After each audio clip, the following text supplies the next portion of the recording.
दोस्तों जरा सुनिए, अगर आपके सामने एक पूरा पहाड़ खड़ा है और उस पहाड़ के पत्थरों को निकालकर कहीं दूसरी जगह मंदिर बनाने के बजाय उसी पहाड़ को काटकर उसके अंदर एक विशालकाय मंदिर बनाना, क्या यह पॉसिबल है? और हाँ दोस्तों, सबसे हैरान कर देने वाली बात तो यह है कि इस मंदिर का काम आज से 1000 साल पहले से भी ज्यादा पहले बनाया गया था। पर दोस्तों, हमारे इस ऐतिहासिक सफर में आगे बढ़ने से पहले आपको एक बात को जान लेना काफी जरूरी है। मेरे कहने का मतलब यह है कि एलोरा सिर्फ एक मंदिर नहीं, बल्कि 34 से भी ज्यादा प्रमुख गुफाओं का एक समूह है।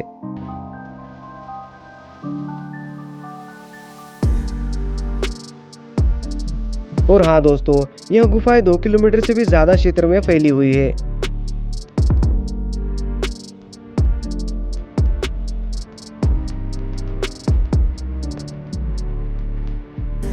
और हाँ दोस्तों, क्या इन गुफाओं की सबसे खास बात आपको पता है? चलिए दोस्तों, मैं आपको वो भी बताता हूँ कि दोस्तों, यहाँ पे बौद्ध, हिंदू और जैन इन तीनों परंपराओं के अद्भुत स्मारक एक ही जगह पे मौजूद है। जी हाँ दोस्तों, एलोरा की गुफाएं एक आर्किटेक्चर मास्टरपीस नहीं, बल्कि एक भारत में सह अस्तित्व और धार्मिक परंपराओं का एक बेहतरीन उदाहरण है।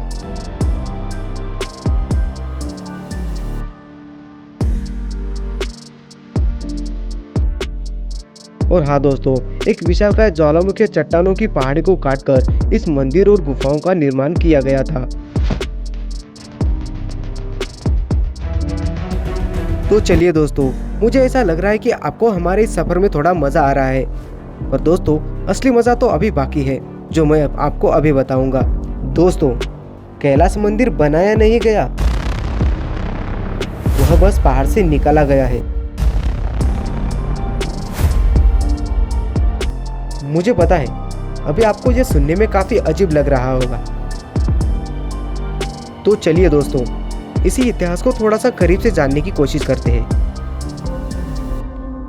यानी कि दोस्तों, 16 नंबर की गुफा, जो आज कैलाश मंदिर के नाम से जाना जाता है।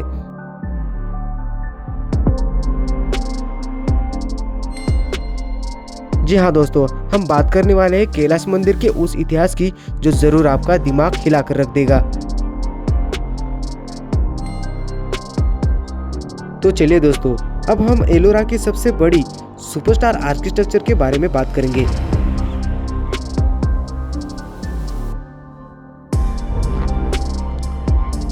बट दोस्तों, आपको पता होगा, आमतौर पर कोई मंदिर बनाया जाता है तो पत्थर लाए जाते हैं और ईंटें लाई जाती है, और फिर मंदिर को नीचे से लेकर ऊपर तक बनाया जाता है,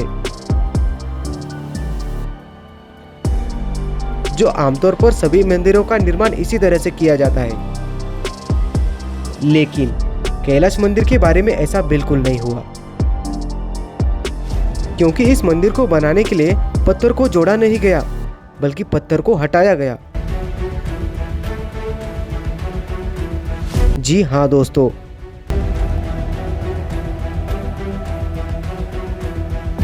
तो दोस्तों जरा सोचिए, एक ही पहाड़ और एक ही परिसर, लेकिन 3 अलग अलग धार्मिक परंपरा, वो भी एक ही जगह। सुनने में यह काफी यूनिक लगता है।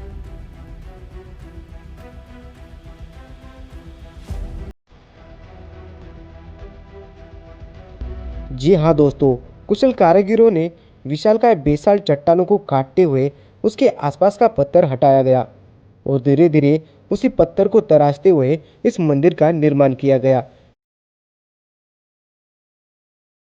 पर हाँ दोस्तों, सबसे हैरान कर देने वाली बात, इस मंदिर को ऊपर से नीचे तक तराशा गया है।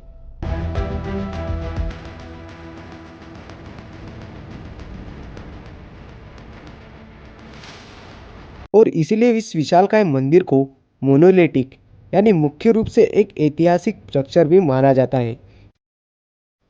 तो चलिए दोस्तों, मैं यकीन के साथ कह सकता हूँ कि इतना सब कुछ जानने के बाद आपके मन में एक सवाल जरूर आ रहा होगा, जो कि आखिर उस समय में लोगों ने इस कलाकृति को आखिर बनाया कैसे होगा।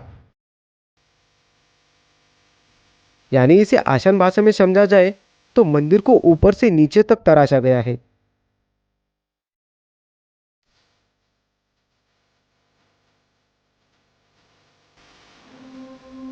बट हाँ दोस्तों, मेरी एक बात हमेशा ध्यान रखना, हमारे महाराष्ट्र के हर एक ऐतिहासिक आर्किटेक्चर को आसानी से समझना हर किसी की बात नहीं है। अभी मंदिर के जब ऐसा अंदर नहीं दिखती, पहले पूरा ये पेंटिंग किया था, इसको कलर पेंटिंग। पर ये जो पेंटिंग से पूरा ये मुगल के पीरियड में पूरा पेंटिंग जला था। पर हाँ दोस्तों, कैलाश मंदिर के बारे में और थोड़ी सी जानकारी लेना अभी बाकी है, तो चलिए थोड़ा उसी के बारे में जानते हैं। जिसमें दोस्तों इस मंदिर को बनाने के लिए विशालकाय चट्टानों को काटकर मंदिर का रूप देने के लिए सबसे पहले तो कारीगरों को कितना पत्थर बाहर निकालना है इस बात को ध्यान रखना पड़ता होगा, और उसके बाद बचे हुए पत्थरों पर अपनी कलाकृति को दिखाना उस समय में उन कलाकारों को काफी कठिन गया होगा।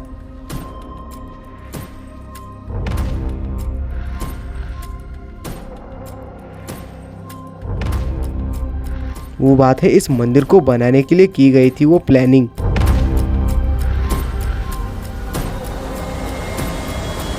और हाँ दोस्तों, यही कारण है कि इस मंदिर को भगवान शिव को समर्पित किया गया।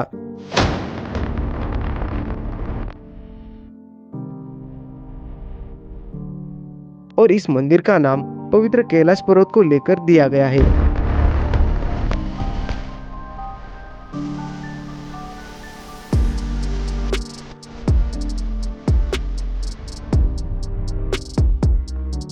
पर दोस्तों, मैं यकीन के साथ कह सकता हूँ कि अभी मैं जो आपको बताने वाला हूँ आपको जिंदगी में किसी ने सुनाया नहीं होगा। दोस्तों, राष्ट्रकूट के एक शिलालेख में इस मंदिर की इतनी प्रशंसा की गई है जिसे एक कविता की भाषा में जाना जाए, तो मैं आपको सुनाकर दिखाता हूँ। इसे देखकर देवता भी हैरान हो जाए और इसे बनाने वाला खुद भी आश्चर्यचकित में पड़ जाए। पर दोस्तों, मैं यकीन के साथ कह सकता हूँ कि अभी जो मैं आपको बताने वाला हूँ आपने अपनी ज़िंदगी में इस बात को किसी के मुंह से सुना नहीं होगा।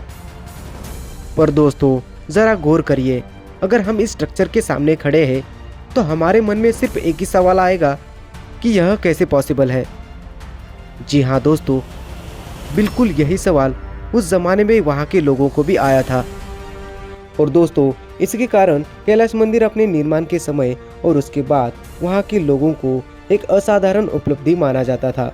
पर हाँ दोस्तों, उस जमाने के कलाकारों को ध्यान में रखते हुए आज हम पूरे गर्व के साथ बोल सकते हैं, हाँ, हमारे महाराष्ट्र में सब कुछ पॉसिबल है। पर हाँ दोस्तों, अगर आपने नोटिस किया होगा तो मैंने एक लाइन को बहुत बार दोहराया है, जो है हमारा महाराष्ट्र। जी हाँ दोस्तों, हमारे महाराष्ट्र के आर्किटेक्चर को समझना हर किसी के बस की बात नहीं है, तो उसी का एक उदाहरण है एलोरा केव्स। पर दोस्तों, मैं गर्व के साथ कह सकता हूँ कि उस जमाने के कलाकारों ने अपनी कलाकारी को पूरी शिद्दत और मेहनत से बनाया है, जिसके कारण आज भी हम हजारों सालों से इस कलाकृति को अच्छी तरीके से देख पा रहे हैं। पर क्या दोस्तों, आप इस बात पर यकीन करेंगे कि कैलाश मंदिर को एलियंस ने बनाया था? जी हाँ दोस्तों, यूट्यूब पर ऐसे बहुत सी वीडियो है जिसमें कहा गया है कि कैलाश मंदिर के पहाड़ों को काटना यानी उस मंदिर का स्ट्रक्चर बनाना किसी इंसान का काम नहीं है। और दोस्तों, कहीं तक रिसर्च करने के बाद भी अभी तक ये पता नहीं लग पाया कि यह सच है कि झूठ है। पर दोस्तों, एक बात जरूर ध्यान रखना, एलोरा की गुफाएं पर सिर्फ एक देखने के लिए नहीं है, बल्कि उसे महसूस किया जाता है। तो दोस्तों, मैं आशा करता हूँ कि मेरे इस सफ़र में आपको काफ़ी मज़ा आया होगा। पर हाँ दोस्तों, अगर सच में आपको मेरे इस सफ़र में मज़ा आया, ऐसे ही सफ़र में आगे बढ़ने के लिए हमारे इस छोटे से चैनल को सब्सक्राइब करना मत भूलना। तो चलिए दोस्तों, फिर मिलते ऐसे नए ऐतिहासिक स्ट्रक्चरों को करीब से जानते हुए। फिलहाल मुझे दीजिए इजाज़त।